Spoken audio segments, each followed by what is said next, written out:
সকলোকে আমাৰ এই চেনেললৈ ওয়েলকাম জনাইছো। তো আজি আপোনালোকে এনেকুৱা এটা বিষয় জানিব পাৰিব যে ডাইৰেক্ট সেলিং আৰু ট্ৰেডিশনেল মাৰ্কেটৰ মাজত পাৰ্থক্য কি আছে, যে ট্ৰেডিশনেল মাৰ্কেটতকৈ ডাইৰেক্ট সেলিং মাৰ্কেট কিমান ডিফাৰেন্ট হয়, আপোনালোকে সকলো জানিব পাৰিব এই ভিডিঅ'টোৰ যোগেদি। গতিকে আপোনালোকে এই ভিডিঅ'টো শেষলৈকে চাব যাতে আপুনি আপোনাৰ জীৱনত ডাইৰেক্ট সেলিং আৰু ট্ৰেডিশনেললৈ আপুনি কেতিয়াও কনফিউজ হৈ নাথাকে।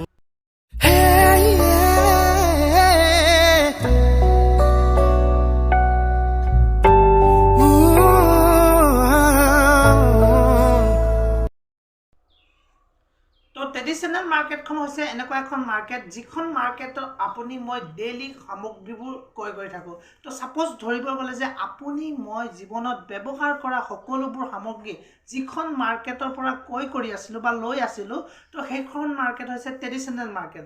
তো ট্ৰেডিশনেল মাৰ্কেটৰ ছিষ্টেমটো কি হয় যে আপুনি আপোনাৰ ঘৰত লাগতিয়াল বস্তুটো ব্যৱহাৰ কৰা প্ৰডাক্টটো যিকোনো এটা কোম্পানীয়ে মেনুফেকচাৰ কৰি দিয়ে আৰু সেই প্ৰডাক্টটো আপুনি মই একোজন কাষ্টমাৰ হিচাপে ব্যৱহাৰ কৰোঁ। কিন্তু চাবলৈ গ'লে কি হয় যে সেই প্ৰডাক্টটো কোম্পানীৰ পৰা আপুনি মই ডাইৰেক্ট ছিষ্টেমত ল'ব নোৱাৰোঁ।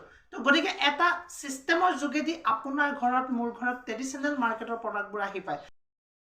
তো ট্ৰেডিশনেল ছিষ্টেমত কি হয় যে একোটা কোম্পানীয়ে প্ৰডাক্টবোৰ মেনুফেকচাৰ কৰাৰ পাছত তেওঁলোকে CNFৰ হাতত ডেলিভাৰ কৰি দিয়ে আৰু CNFৰ হাতৰ পৰা গৈ প্ৰডাক্টখিনি এটা ডিলাৰ বা ডিষ্ট্ৰিবিউটৰত পায়গৈ আৰু সেই ডিলাৰ বা ডিষ্ট্ৰিবিউটৰে এটা হোলচেলাৰক চেল কৰি দিয়ে আৰু হোলচেলাৰজনৰ পৰা এজন ৰিটেইলাৰে আনে আৰু ৰিটেইলাৰজনৰ পৰা আপুনি মই ক্ৰয় কৰিব পাৰোঁ। তো এই ছিষ্টেমত কি হয় যে তো একোটা কোম্পানীয়ে যিকোনো এটা প্ৰডাক্ট 30% মেনুফেকচাৰ কৰে, কিন্তু মই আৰু আপুনি সদায় 100%ত ক্ৰয় কৰোঁ। অৰ্থাৎ চাবলৈ গ'লে আপুনি মই MRPত ক্ৰয় কৰোঁ। তো ছাপ'জ মই যদি উদাহৰণস্বৰূপে চাবলৈ যাওঁ যে 10 টকীয়া টুথপেষ্ট বা চাবোনটো তো একচুৱেল মেনুফেকচাৰ ৰেট হৈছে 30% বা 3 টকা হয়, আপুনি মই 10 টকাত ক্ৰয় কৰোঁ। কিন্তু এই মাজত যিটো 70% সোমাই গৈছে, তো সেই 70%টো কি হয়, এই যিটো লাইন বা যিটো আপোনাৰ মাধ্যমেৰে আহিছিল প্ৰডাক্টখিনি, তো সেইখিনিৰ মাজত সোমাই যায় 40% আৰু 30% এটা আপোনাৰ এডভাৰটাইজ কোম্পানীৰ মানত সোমাই যায়। তো আপুনি দেখিবলৈ পায় যে বিবেল চাবোন চকল হওক, আজি টুথপেষ্টো হওক,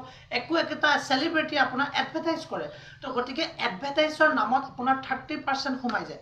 তো গতিকে আপুনি মই যদি এটা কথা চাবলৈ যাওঁ যে ট্ৰেডিশনেল ছিষ্টেমত কি হয়, আপুনি মই ডাইৰেক্ট কোম্পানীৰ পৰা প্ৰডাক্টটো নোপোৱাৰ কাৰণে মধ্যভোগীখিনিৰ মাজত আপুনি মই 70% এটা লছ কৰিবলগীয়া হয়।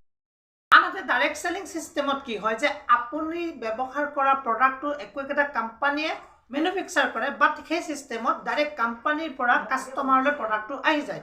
ইয়াত মধ্যভোগী হিচাপে CNF ডিলাৰ ডিষ্ট্ৰিবিউটৰ একো নাথাকে। তো ডাইৰেক্ট সেলিং ছিষ্টেমত ডাইৰেক্ট কোম্পানীৰ পৰা প্ৰডাক্টটো পাৰচেজ কৰিব পৰা যায় আৰু যিটো আপোনাৰ ট্ৰেডিশনেল ছিষ্টেমত এডভাৰটাইজমেণ্ট আৰু মধ্যভোগীখনিয়ে ভাগ কৰি পায়।